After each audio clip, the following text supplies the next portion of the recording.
Hi, everyone. Welcome to the Making Time for Marketing video series, this series where you learn to fight distraction and find your focus. I'm Karen Tiber Leland, the president of Sterling Marketing Group, and I'm the author of the new book, No Nonsense Time Management, and the new audiobook version of the Brand Mapping Strategy. In this episode, I want to talk to you about when to delegate items.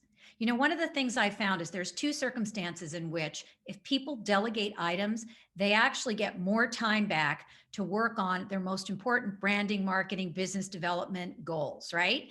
It's the time that you need to focus on some of those things that move you towards your bigger business and career goals. And there are two places that I think people have an opportunity to delegate tasks where they don't. And one of them is tasks that are routine and have a low return on your goals. So, for example, I have one client, she's a director of audiobooks, and she was spending a lot of her time doing her own billing, sending out invoices, following up on bills. I said to her, why don't you just use a bookkeeping firm for $400, $500, $600 a month? You can forget about all of that and just let them do it. And you can just check the reports once a month to make sure everything's on track.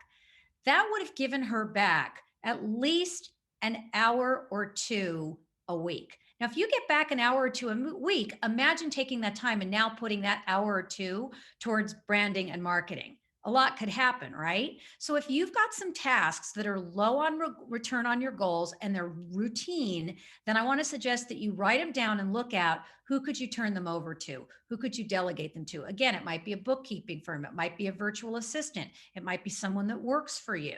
So that's one thing to look at. The other area is tasks that are not the best use of your time, given your talent and ability. So I had another client, she was a CEO of a nonprofit, very successful woman, very smart, but she found she was spending a lot of time putting together decks for potential clients or for potential donors.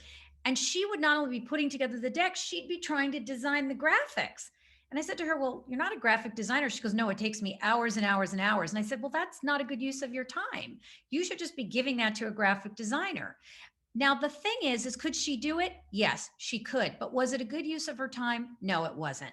So by delegating it to a graphic designer, she got all this time freed up to be able to put on what she's really good at, which is raising money, talking to new donors, getting new corporate sponsors. So those hours and hours and hours she was spending every week creating decks, she could now spend those hours developing the brand, developing the business. And so the point really is that it isn't that you should delegate everything, but particularly tasks that are routine and have a low return towards your goals, and tasks that take a lot of your time and aren't the best use of your time because they're not the best use of your talent.